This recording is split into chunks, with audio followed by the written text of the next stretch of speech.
আজি জিকিৰ পৰিৱেশন কৰিবলৈ নিমন্ত্ৰণ কৰি অনাৰ বাবে চাৱালপীৰ দৰগাহৰ সকলো কৰ্মকৰ্তালৈ আন্তৰিক ধন্যবাদ জ্ঞাপন কৰিছোঁ।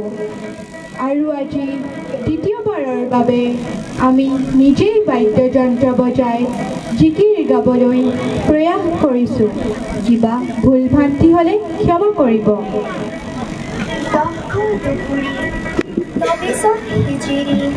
আকৌ 5 বছৰ যায় আজান পীৰ চাহেবে এই জিকিৰ কৰিলে কোৰাণ কিতাপত পায়।